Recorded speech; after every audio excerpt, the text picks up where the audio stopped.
Dans cette vidéo, nous allons revoir comment déterminer graphiquement une fonction affine.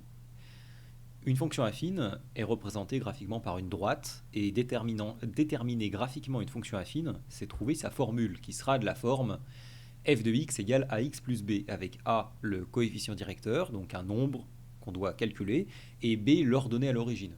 Donc nous devons trouver deux nombres à partir du graphique.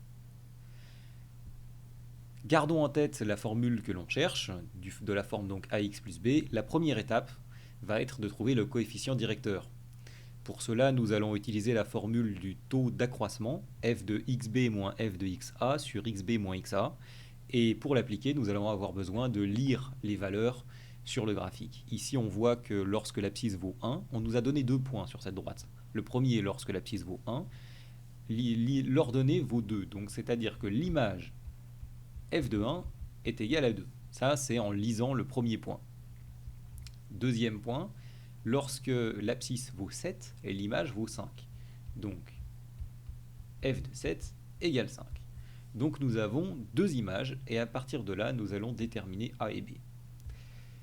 Il suffit d'appliquer la formule pour xb qui vaut 7, xa qui vaut 1, et donc f de xb vaudra 5, et f de xa vaudra 2.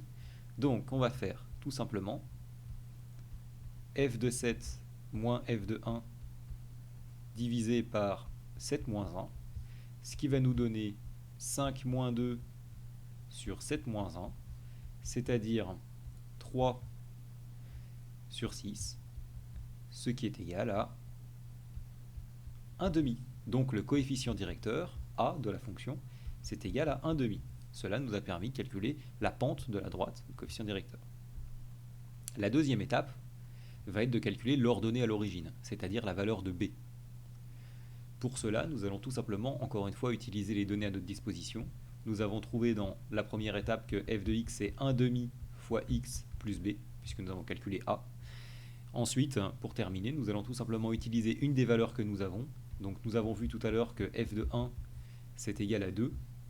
Eh bien, nous allons tout simplement appliquer la formule que nous avons pour x. Nous allons remplacer x par 1 parce que nous connaissons f de 1. Et nous allons calculer la seule donnée qui nous manquera, c'est-à-dire b. Reprenons, si je fais f de 1, d'après ma formule, ici c'est 1 demi fois 1 plus b. Maintenant, si je fais f de 1, je sais aussi que c'est égal à 2, parce que le point, je l'ai lu sur le graphique.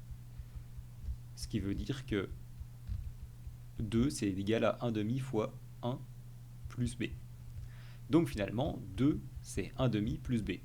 Donc b, ce sera égal à 2 moins 1 demi, c'est-à-dire 1,5. Donc, ou également 3 demi, si on préfère les fractions. Donc finalement, f de x, c'est 1 demi fois x, plus le b qu'on vient de calculer, c'est-à-dire 3 demi. Ou encore, si on préfère la notation décimale, 0,5x plus 1,5.